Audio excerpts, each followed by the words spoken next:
Hello everyone, I'm Lakeland Hogan, gerontologist and caregiver advocate for Home Instead Senior Care. We're coming to you live on Facebook, and I'm joined today by Linda Lundeen. Give everyone a wave, Linda. Hello. We are so excited to chat with you, but we'll get to that in just a little bit. Again, my name is Lakeland Hogan. I'm gerontologist and caregiver advocate at Home Instead Senior Care, joined by one of our professional caregivers, Linda Lundeen. And we're going to give people just a few minutes to get settled. We're both on Facebook Live and on Zoom. So regardless of what platform you're joining us in today, we're so glad you're with us. We are here to talk about home care and caring for a loved one with Alzheimer's disease, kind of what to expect. We're going to dive deep into that. We also will be just answering your questions live. So at any point, if you have a question, you can comment it in, or on the Zoom platform, we have a Q&A box, a chat box. We want to hear your questions and hopefully answer as many of them as we can live today. So Linda and I are here in Omaha, Nebraska, but we want to know where you're joining us from. So if you're on Facebook, comment below, let us know where you're coming from. I know past chats, Linda, we have had people from Canada, the East Coast, the West Coast, so it's fun. This is truly a nationwide Facebook Live chat, so we'll see who's joining us today. Again, so grateful that you're with us. Just so you know, if you're joining us on Zoom, we have muted all of your lines, so there's no background noise, and we are recording this, so we will post it back out on Facebook, on our website, so that you can share it. And if you think, man, I have a friend or a family member who would really like to watch this chat today, you can comment their name on Facebook below this chat. You just put their the @ symbol, their name, and then it'll send them a notification to join us. So feel free to do that. And again, we're taking your questions live, so we're going to chat for a bit, and then we'll open it up for some live questions. So please feel free to chat in your questions at any time. Again, we'll try to get to as many of them as we can. So thank you all so much for joining us on Facebook Live. Again, my name is Lakeland Hogan, gerontologist and caregiver advocate with Home Instead Senior Care. I'm joined by professional caregiver Linda Lundeen. And Linda, I think we'll just kind of jump in if you're ready. Sure. I would love for you to tell us about you. I would love to hear more about your story. I know you've been a lifelong caregiver, and then now you're with us here at Home Instead. So go ahead and just tell the audience a little bit more about yourself. All right. Thank you for asking.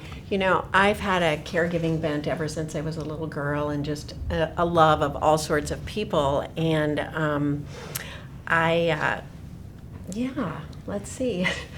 You've been caregiving for a very long time. Yes. I remember you were telling me, in your family, as people maybe took ill or needed a little extra assistance, you were there to jump in. You were kind of the go-to in your family. I was, absolutely. I was home. I was raising 3 girls. I was a homemaker, and so as my in-laws, as aunts and uncles became ill or went into aging, I started to care for them. And, unbeknownst to me at that time, I didn't know that was going to be something that I was going to do in my future. So empty nest days came, as they do.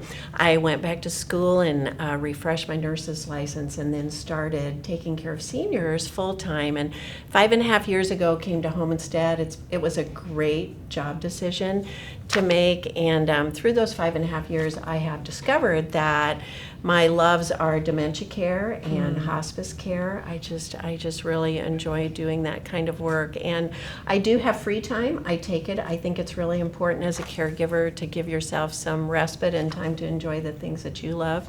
So I have 12 grandchildren. Oh my goodness. That I know that I am highly invested in, and I love to garden, and then I am just crazily knitting mittens right now to get them all done by the time Christmas gets here. So we'll see how that goes, but that's where I'm at right now. Oh my goodness, that's a lot of mittens to make. That is a lot of mittens to make. That equals like 24 mittens, so that's quite a few. Well, thank you so much for sharing. You're welcome. I love hearing how our caregivers kind of come to work for us at Home Instead, and hearing their personal background. Yes. And I know you are one of our star caregivers. You are our Caregiver of the Year for the West Region.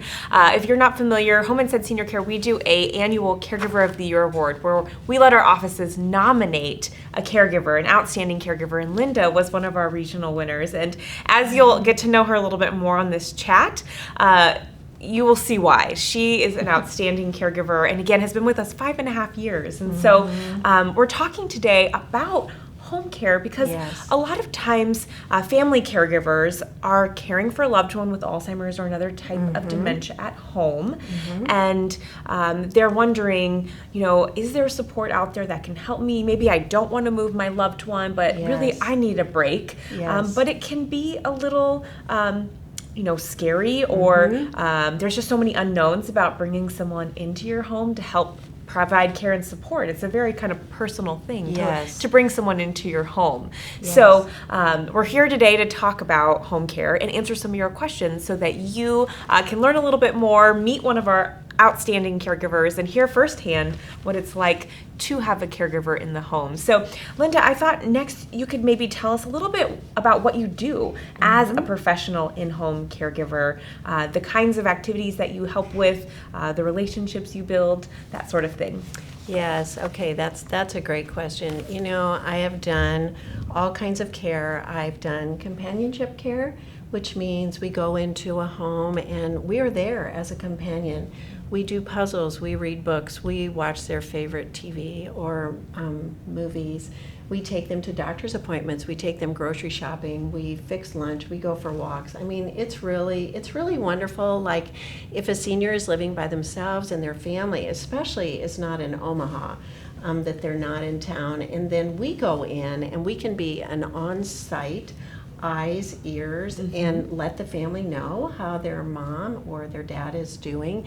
So that's really great. And then we do in-home dementia care. We do dementia care in facilities. We're another layer in a facility, because home, what we found out is home is wherever a senior is. Absolutely. So it can be in a home. It can be in a rehab center for a short amount of time. It can be in a facility. I really love dementia care, and then I really love hospice care. We come alongside like VNA or some of the other hospice organizations, and we're just there to be and lend support to this person who is passing from life to death. And so a family at that point can need as much care as the client can. Oh, absolutely. And so we're heavily involved with families and being encouraging to them. We can spend nights with your loved ones. We can be there all day. We just have a wide gamut of things that we can do. I would say so, yes. And what I love is it's so personal and personalized. Yes. It really depends on where the person is in their stage of life, if they have Alzheimer's or another type of dementia, where they're at in the disease process, where the family is at. Sometimes the family is doing most of the care and just has us in, a couple times a week to provide some respite. That's right. Other times we're there every single day helping out. Right. So That's right. I think that's just such a great part about the service that we provide. And I think sometimes, when you're working with someone living with a type of living with Alzheimer's or another type of dementia, it takes a little extra, background knowledge as a caregiver, or sometimes it takes a unique approach. So would you mind talking a little bit about that? Because I know there's probably people listening today thinking, my loved one has Alzheimer's or another type of dementia, and they have some dementia-related behaviors or symptoms, and I would be nervous about somebody else coming in and seeing that, or I would be afraid they don't know how to handle that type of situation. So as a professional caregiver, how do you approach dementia care at home? Yeah, that's a great question. One thing Home Instead does really well is we have a lot of ongoing training. And so even before you are out in the field with a client, you go through an Alzheimer's dementia class. It is a 5.5-hour class that you take here at our office. And then that gives you a basis for what you're going to do. And one thing I do is every day can be different. Those of you living with somebody with dementia already know that. And so we just meet a person right where they're at. One thing I always say is it is relationship over task. They are the most important thing. I never go into a home thinking, well, I have to do laundry and cook and clean and do all of that. I go into a home thinking, okay, this is my job. They are what I do. And so sometimes there's one client I go to see, and some days when I see her, I am Nancy to her, even though I'm really Linda. But I just meet her as Nancy. Nancy was somebody from her childhood. And so I just go into that moment with her. I've learned to do that, like not to be thrown off base by who they think I am. And then some days if they don't know me, well then I'm just there and in kindness and a lot of grace towards them. So every day can be different. Yeah. As you well know, you've seen that too. Absolutely. And for people who are home with their loved ones, they know that too. So. Well, thank you for sharing that. I think that one of the great things about professional home care is, usually there is some sort of training, which is great. And so you come in with that basis and that understanding, and that really kind of helps to break down some barriers. That's right. That could arise. And I know, when I actually used to work in this Omaha franchise, I don't know if I mentioned that already, but we're coming to you live from the Omaha, Nebraska franchise office where Linda works. And I used to work here when I first started my career with Home Instead. And when I would meet with families, they would have questions like that, such as, are your caregivers trained in dementia care? So I thought that it might be helpful for those that are tuning in, for me to kind of just go over a few important questions to ask when looking for an in-home care provider. So, of course, it's important to ask about the training and the hiring process. Right. I know that a lot of you have commented as we were promoting this this live Facebook Live today about how it's really important to make sure that the company does background checks. Criminal background checks. A lot of our caregivers drive their clients, so do they do vehicle background checks, drug testing, that sort of thing? Right. Are the individuals insured and bonded?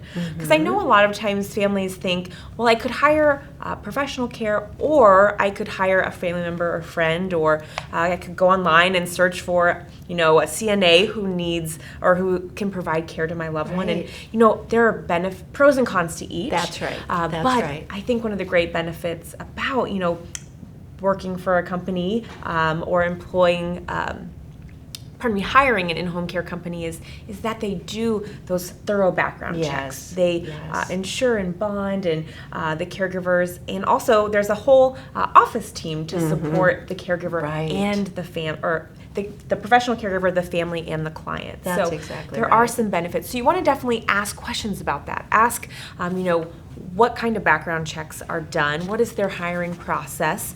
Also look into, how do you go about setting up a schedule? Because a lot of times, as we mentioned, you might go to a client's house once a week, or you might be there every day. That's right. So you want to ask, are there minimum hours that you have to commit to when you hire an in-home care company?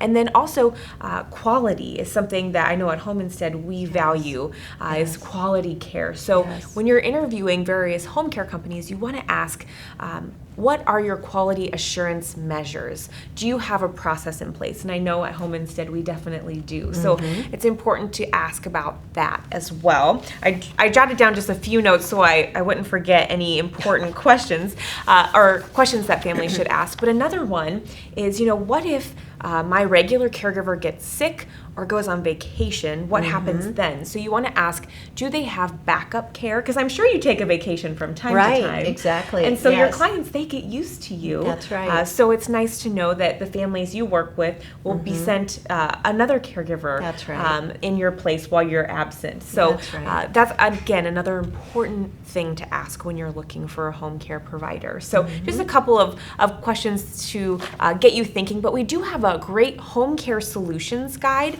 that has more information on home care and additional questions that are important to ask. We're going to post those in the comments and post that on Zoom so you can have access to that document. Again, a lot of great information in there. So Linda, I thought that I would ask you, sometimes you work, I know you've worked with a variety of clients over your 5.5 years here, probably hundreds of lives that you've touched over the years.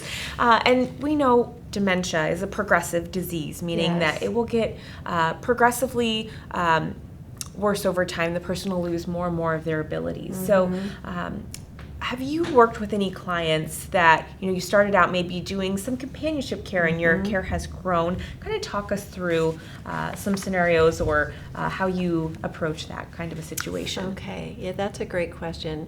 Yes, I have a client that I've had for 5 years, almost the whole time that I've been with Home Instead, and I actually knew her before. She was one of my neighbors. Oh. And so when I first started with her, it was total companion care.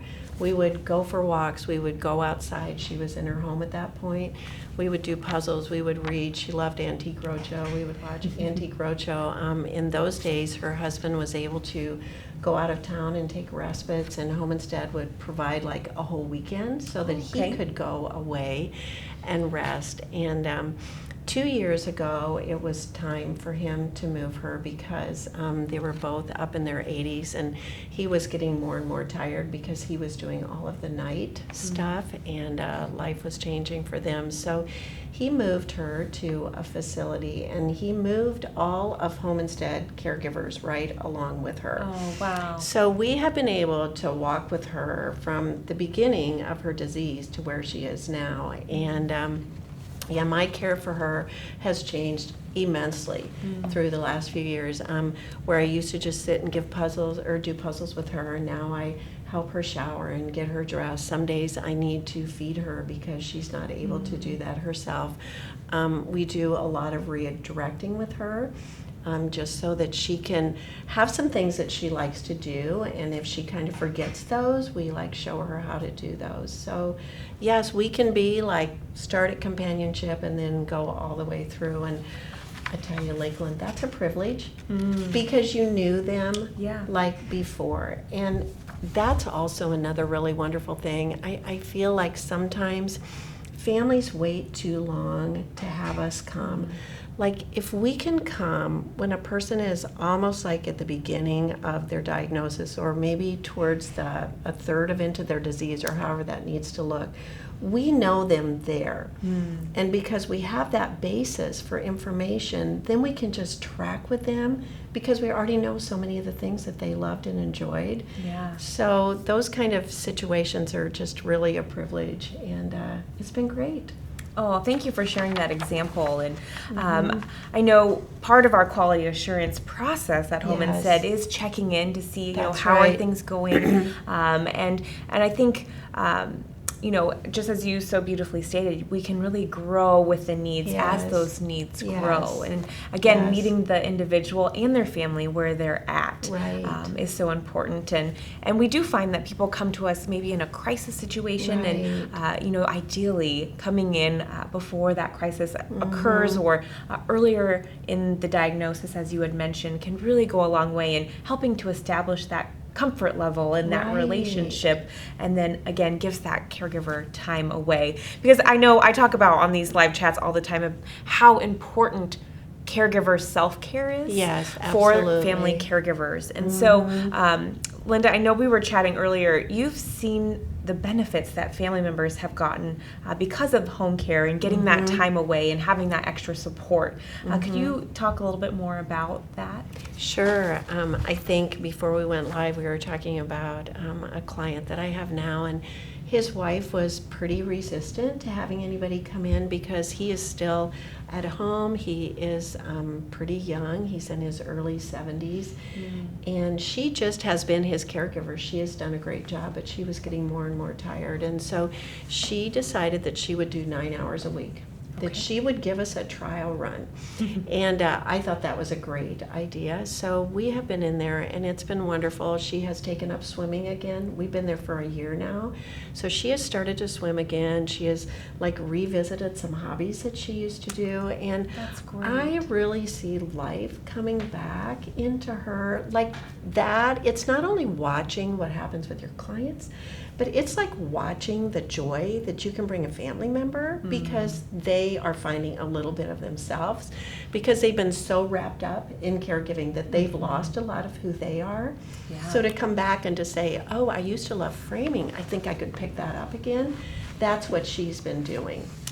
And so that's been wonderful, and he's great to take care of. He is he's just so much fun. He loves Costco. He absolutely loves Costco. Who doesn't love Costco? Who doesn't love Costco? He just pushes the cart. He's so happy, and he claps when he's happy. So we find a lot of joy when we're out and about. He still can do that. We go to mall halls and look at all the plants, and he loves that. Panera for a great big huge cinnamon roll and a cup of coffee. That's one of our big outings. And she knows she can trust me. She's just gone, and I see her 4.5 hours after she leaves, and she comes home, and she's been to Costco too, but not with us. So Oh, I love those examples that you've given and those stories that you shared on.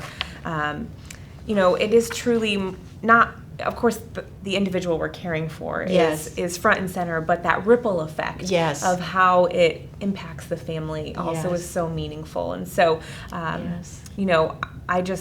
I'm so glad that you shared that story, because it really speaks to the benefits of getting that time away. And we hear so often that families do get caught up in the care. And so, if you're able to let go a little bit and let somebody else come in, then you can kind of rediscover who you were before you were a caregiver, or get back to some of those things you really enjoyed, to make sure you're taking care of yourself first and foremost. Right, and I was going to say, what I've seen there is she has become a better caregiver to her husband, and she's learning from us because we have the training. I mean, she just goes day by day. She didn't expect in her marriage that this was the way it was going to be, and so she didn't study this. She wasn't prepared for this.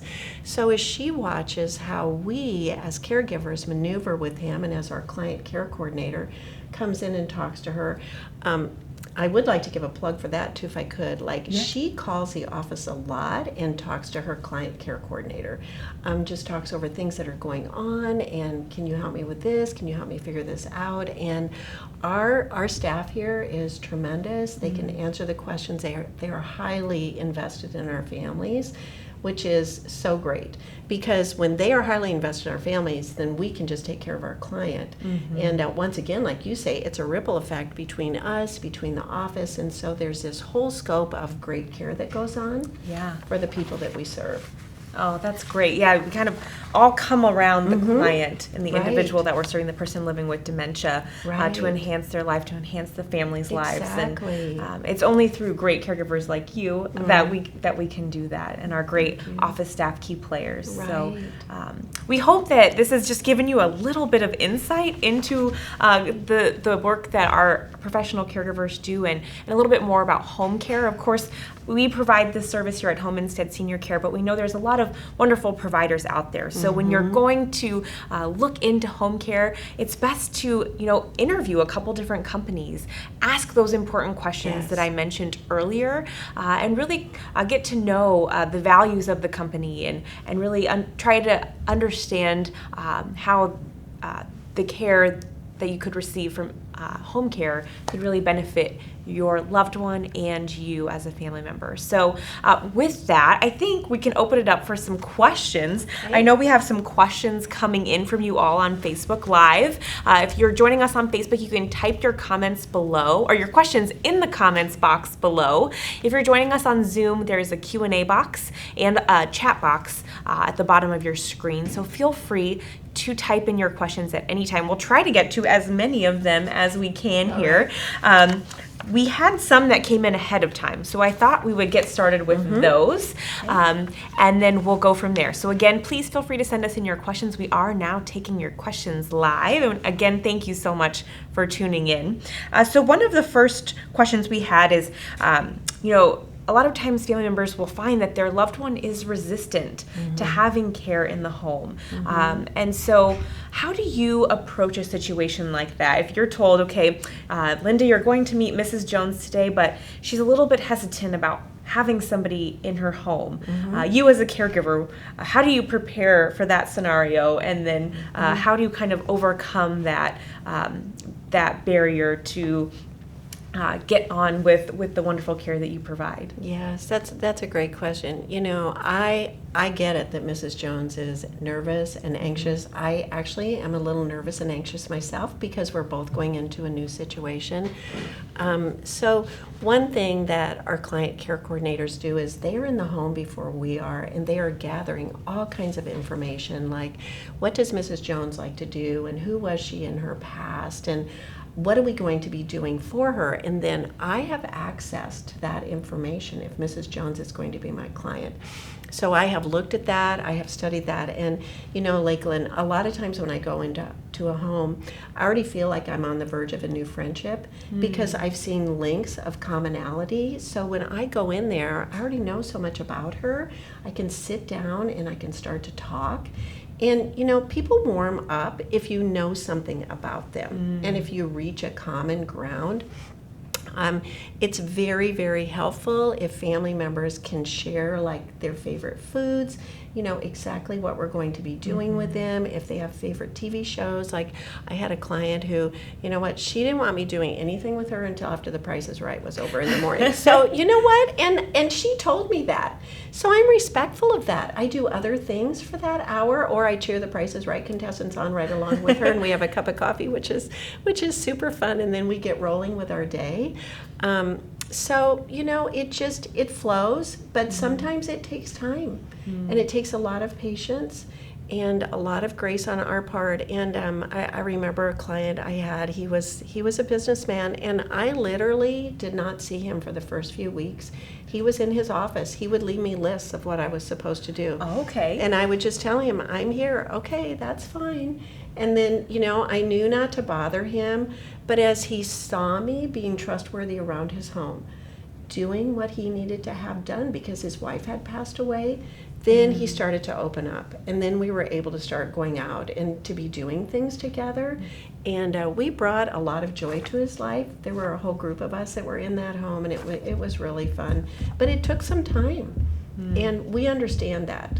And that's okay. Yeah, absolutely. It does take time to kind of warm up. I mean, in any, scenario, getting to know someone takes a little bit of time. So I know that, when I was a client care coordinator, one of the great things we did is we went to the home with the caregiver for the first time. That way they knew me already. And so I was introducing the caregiver to our client, which helped, again, create that more familiar, comfortable surrounding. And then you told me this the other day, you like to look around the living room or the house. And if you see something like a trophy or a family photo, you ask them about that. Again, going back to your point of, taking an interest in them. And get them talking about themselves, and that creates that instant connection and hopefully helps overcome that hurdle. So that's right. You're welcome. And I'll just add, I think the client care coordinators coming to the house is just like that's just wonderful because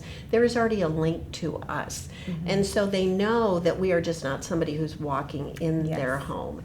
And I think we had talked about, too, sometimes it's really helpful if a family member can be on site for the first couple of visits because that transition is really important so that everybody is comfortable with what we're doing.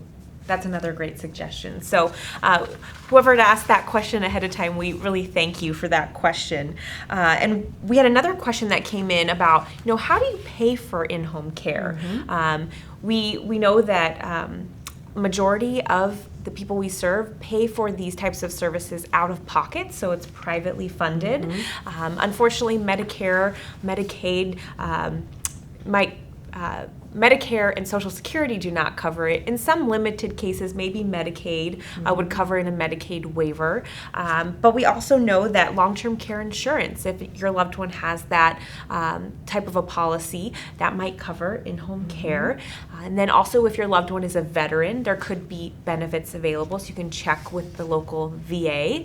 And then also, if you feel like, I just don't know if I can afford in-home care for my loved one, there are grants available. One of the grants that I wanted to talk to you briefly about is Hilarity for Charity. So we have a grant program in partnership with Hilarity for Charity, and you can apply for that grant online for in-home care. And that's specific to someone living with Alzheimer's or another type of dementia. So Home Instead put together a great funding solutions guide. Because we get asked this question so frequently, we put that guide out online, and we'll put the link below in the comments box. So you can go to that link, read more in depth about the funding solutions, and then also we'll post the link so you can learn more about the grant program. You can go out there and apply for it, or send the link along to somebody who you feel might benefit from applying for the grant. You can even apply on their behalf. So those are some ways to fund that. So we hope that is also a helpful tidbit. That's great. So we have a question that just came in from Carol. She said, what are some good conversation starters to help my loved one see he needs help in the early stages of dementia? That is a great question, Carol. Having that conversation early is so important. Starting the conversation early, and it might take one or two attempts at the conversation to get them to warm up. But do you have any tips for Carol that you can think of, Linda? Or I can kind of jump in with a few tips. Yeah, I think, sometimes it's probably really obvious to our seniors, but they just don't want to admit it. So I think to just ask kind of the emotion questions, like, how are you feeling about how you're doing? Do you wake up at night and do you feel alone? Are you frightened about anything? Yes. Do you need somebody else to drive you to the doctors? And sometimes people just really want somebody else to come in there. But I think it's great. What do you think, Lynn? What are some things you've thought of? I like those suggestions and tips. Ask them how they're feeling. Ask them what their goals are. Yes, that's good. Most of the time, people will say, well, I want to stay at home in my own home. Yes. Rarely do you ever hear anyone says that, move me to the nursing home or move me to a care facility. So most people want to stay at home. So if that is the goal, that can be a great conversation starter where you can talk about, okay, well, as you need more help and assistance, would you be open to having someone come in to help you stay at home? And a lot of times, to your point, people don't really want to admit they need help. That's right. Because they might fear that it makes them seem less independent. Yes. But what I think is that the services we provide enhance independence. That's right. We really can help people stay at home and stay independent longer than if they weren't to have that help and support. Exactly. So I would just add those couple tips too. Talk about the goals for the individual, and then talk about the options to help obtain those goals. And that might be a good way, Carol, to start that conversation. So we're so thankful that you asked that question, because I know it's probably on the minds of a lot of other people as well. And then we have Carla, who asked, how can caregivers work together, family and professional caregivers, if they have different views on what caregiving includes? That is a good question, Carla. I don't know if I've been asked that one before. We might need a second to think about that. So I'm just going to read it again. How can caregivers work together, both the family caregiver and the professional caregiver, if they may have differing views on what caregiving includes? Well, the first thing that comes to mind for me, especially when you are working with a professional company, is to also bring in the office staff to the conversation. Yes. So, if the caregiver is doing something that maybe the family member disagrees with or has a differing viewpoint on, I think it's a great time for the family caregiver to reach out to the office staff to kind of have a bigger conversation. And going back to the goals of care, I'll just share one example.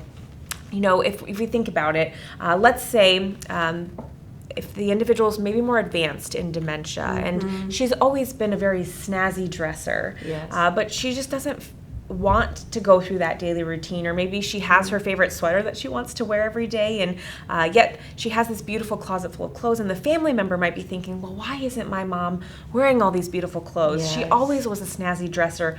Why isn't the caregiver getting her up, getting her ready, getting her dressed every day? And maybe for her mom, that's no longer important anymore. But for the family member, it is still important. So that's an opportunity for everyone to come together and have a conversation. Okay, what are our goals? goals? Are our goals to make sure that she looks great, or are our goals to make sure she's happy and comfy? And maybe that means we kind of let some of that daily routine go. Of course, we want to make sure she's healthy and her personal hygiene is still up to snuff, but maybe it is letting her wear that favorite sweater of hers every day, and maybe not putting on the full makeup. Maybe it's just the lipstick going forward, something like that. Coming together to talk through those conversations, and also not holding it in. And sometimes family members might be afraid to speak up, or the professional caregiver might be afraid to contact the office to talk about something that's happening. But I think communication is huge, and I'm sure you've seen that in your work that you've done with all of the different families. Communication is such a big piece of that. Yes, absolutely. And I think was it Carla? Carla. Carla, I would just say that you are in charge, and we want to follow your lead. We want to do what you want us to do. And so I love what Lakeland said about just calling the office and just having a conversation about where do we want to go here, because sometimes we as professional caregivers, we do have our own ideas on things, but they may not be right in this situation. But we are so open to learning. That's what being flexible is all about, and with things changing. And so I would just encourage you to just have the conversation, sit down and let's just talk about that. I'm always willing to just change if a family needs me to change. And sometimes I will say a family hasn't been totally right with what they want me to do, but I've done it anyway, because that keeps them happy and keeps things flowing like it needs to flow. And then eventually they come around and mom gets to wear her favorite sweater every day. I get it. Isn't it such a change for everybody? It is. Like Absolutely. Mom has had her makeup and her great clothes on, and she just can't do that anymore. Yeah. Well, and every situation is so different. Absolutely. And so the fact that it can be so personalized in home care, and that we really work to make the family happy and the individual living with dementia happy. I think that is, again, goes back to that communication. Right. And that's why that is so important. So Carla, we hope that is a helpful answer to you. If you have any additional thoughts for Carla, we'd love for you to type those into the comments below. One of the things I love about our Facebook community is everyone shares, because we all have perspective to bring and personal stories to share. So we would love to hear if you have any additional comments for Carla. And Carla, thank you so much for tuning in. Okay, Susan asks, and this is going to have to be our last question. We're running out of time. Okay. I could sit here and talk to you all day, Linda. Awesome. So Susan asks, how can we help my parents get care? Mom has dementia and Dad doesn't, but he's not on board with help. He thinks that it would break Mom to get any help.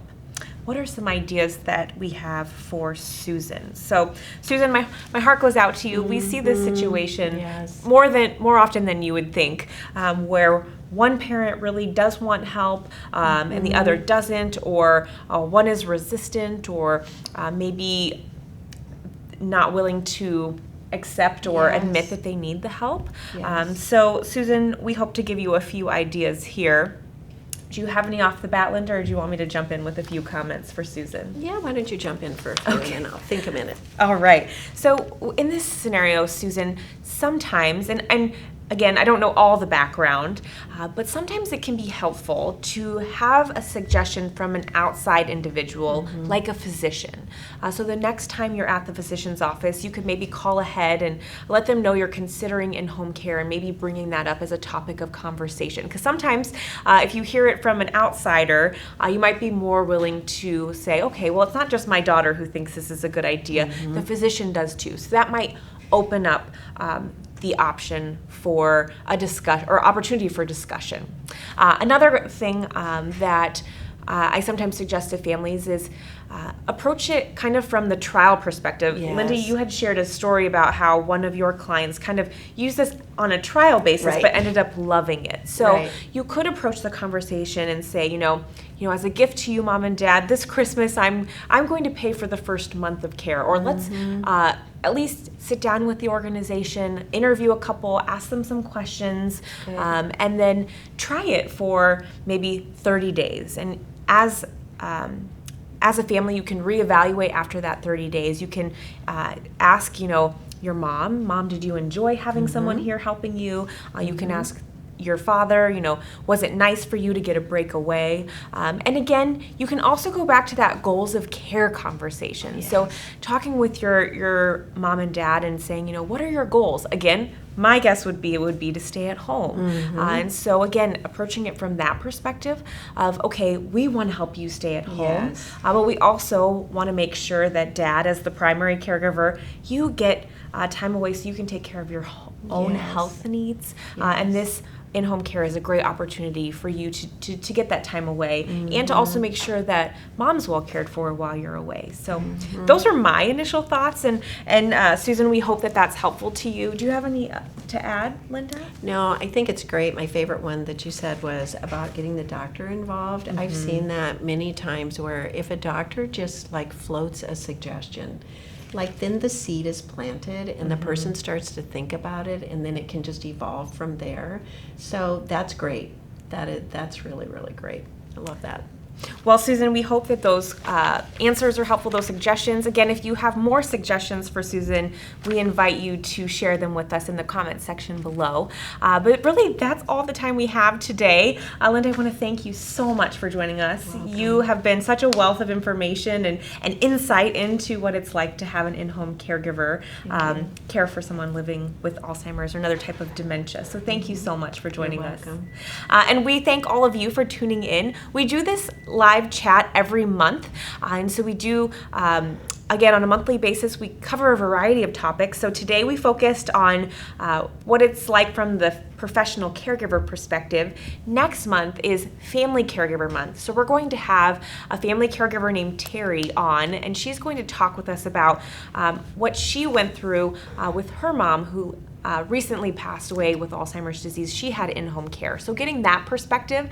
But Terry's also taken her experience and turned it into advocacy. So we're going to hear about not only her personal experience, but her advocacy work that she does with Us Against Alzheimer's and the A-List. So we hope you'll join us next month. Again, next month's Family Caregiver Month. So it's a month dedicated to celebrating family caregivers. And in this community, we have so many wonderful family caregivers. And so I want to thank all of you for the love and dedication and care you provide to your loved ones. And Linda, thank you for the care and dedication you provide to your clients. You're welcome. And we wish all of you a wonderful rest of your Thursday, and we hope to see you next month. Take care, everyone. Have a great day. Bye. Bye.